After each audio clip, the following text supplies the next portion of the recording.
I hope from sharing our story, or sharing my story, that people will see the truth of what happened.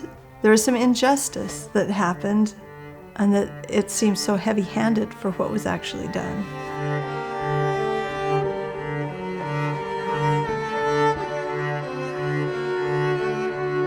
In 2014, my husband was serving as a county commissioner, and there had been a lot of federal overreach in our community and in the county as a whole. There had been roads that had been closed, grazing allotments were reduced for our ranchers.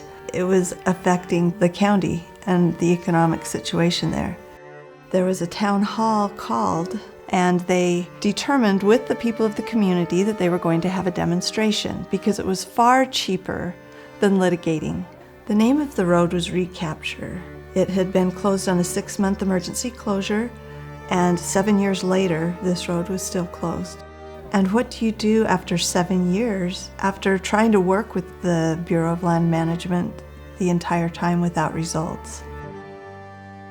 The very next day, Phil called the BLM and said, "I don't like surprises, and I'm sure you don't either."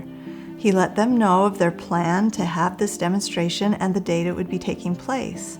The week before the demonstration, Phil wanted to ensure total safety and agreement on this, and he spoke with the state BLM director, Juan Palma, and got a recording of him saying, "Nobody's going to get arrested, and nobody's going to do all that kind of stuff. We're not going to do that." And I hope it is what you just described. That you can have your celebration, and that you can, ride or walk down into the canyon. That'd be wonderful. So the day of the ride came. For the most part, it was kind of a fun ride on some four-wheelers. Went down into the canyon, made it to the end of the road, turned around, and came out. It felt like a very positive and peaceful demonstration, and I thought that was going to be the end of it. The sheriff and his associates said, "Great job," and the BLM actually called and told him that they had done a wonderful job and that they would get to work on that road. Well, 5 months later, we get a call from the Salt Lake Tribune, and they said, "How do you feel about being federally charged?" And my husband said, "Well, I don't know. I'll have to get back to you." We did not know for another 11 days before we got the certified letter. The charge was misdemeanor conspiracy to trespass. He called the BLM and said, "Why? I thought we had an agreement. Things were done well. What is the problem?" And they let him know that they got a 3,500 signature petition that they wanted something done from some of these outside special interest groups that had been involved in the original closure of the road. And why the BLM would cater to what they wanted was really interesting to us. But this is not something new. They kind of wine and dine, these BLM directors. They're the tail that wags the dog. We are supposed to be protecting the rights of the people, not protecting the rights of the agency.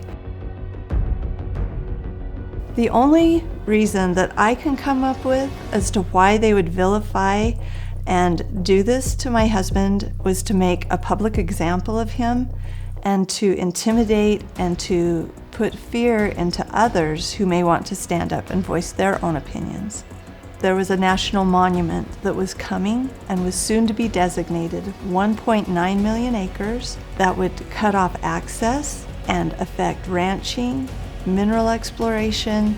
They needed compliance.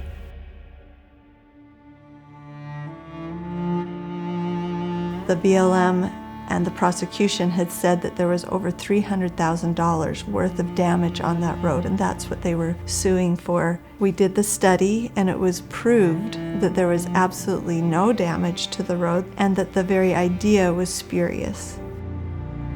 We sat through the jury trial. At one point, they brought in Juan Palma, the state BLM director. They had the tape recording of him saying this, as well as a transcript there. When our defense started to play the tape, the judge called a sidebar and asked, "What are you trying to do?" And the defense said, "We are trying to perjure the witness, Your Honor."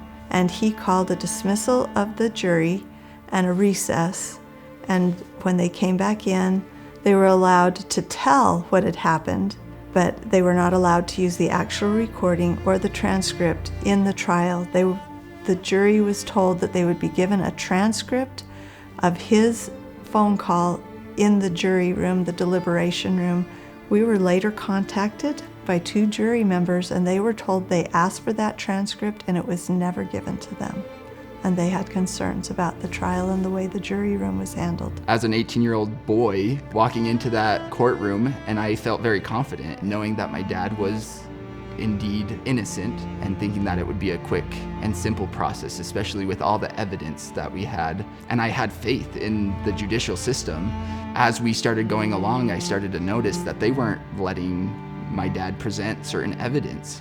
They started to draw it out and focus on things that were totally unrelated to this case that was at hand. And I started to realize that I was naive, that the judicial system is not perfect, that they were out to get my dad.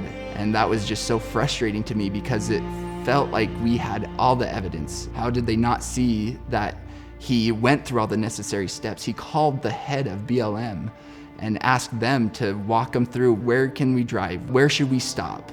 And they followed all the rules.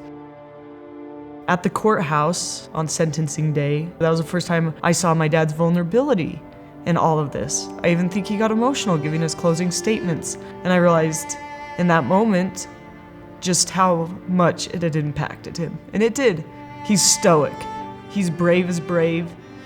But underneath all that armor is a soft, good man who is affected, as anybody would be, by those kind of experiences. The judge, after Phil spoke, said that he had read the case and he hadn't slept very well the night before. I think there were things about that case he wasn't aware of. And he ended up sentencing Phil to 10 days in federal prison, and he was given a $96,000 fine.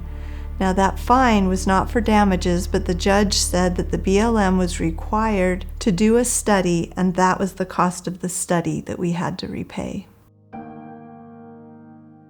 I was able to hear the phone calls that my dad made, and oftentimes it was his concern for his roommate, or, send money so I can give ramen to this guy and to that guy and put money on this guy's account so he can call his parents. Even in jail, he was just like, I'm not gonna let this experience be anything but great. And that's how my dad does so many things. He's like, I can take something really awful and I can spin it and I can make it a great experience and I can grow from it. And that's how he's taught us as kids. That's how he's lived his life.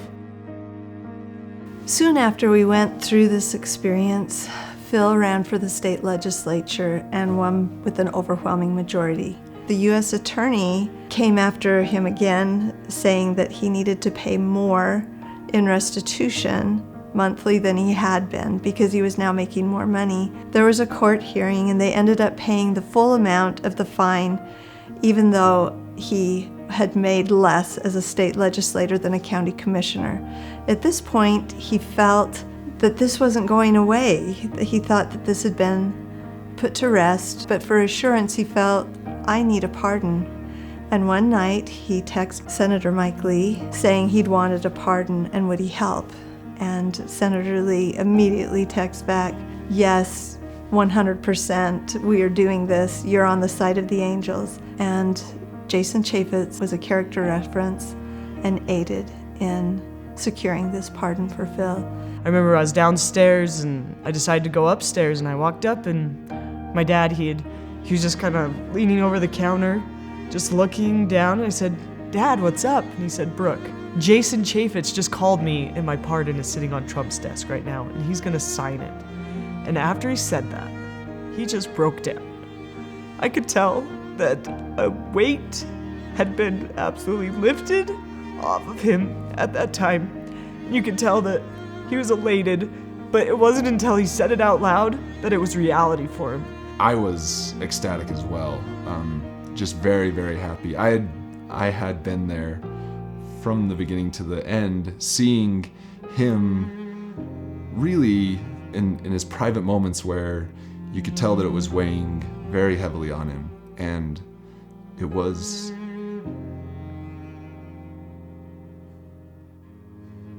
nice to be able to share in his joy and in that weight being lifted. I don't want to portray the image that he was, just suffering, but it was hell, Today, President Trump granted a full pardon to Philip Lyman. Mr. Lyman's pardon is supported by Senator Mike Lee, former Representative Jason Chaffetz, and other notable members of the Utah community. Lyman is known to be a man of integrity and character who was serving as a county commissioner in Utah when he was subjected to selective prosecution for protesting the Bureau of Land Management's closure of the Recaptured Canyon to ATV riders. He had no other criminal history, but he was arrested and sentenced to 10 days in prison and nearly $96,000 in restitution. It was acknowledgement. Somebody was finally looking at this case and saying, what is wrong with this? This is not right. And for it to come from the highest authority, the President of the United States. Just felt like a triumphant end to a really difficult experience for him. And that has been a blessing, and it's given us peace of mind. A family friend asked Phil what would make him continue to take that stand and to sacrifice personally for the community the way he had. And he replied, "When you're a principled person, the fight will find you." And we found that to be true in so many instances, as I know many people have found as well in their own lives.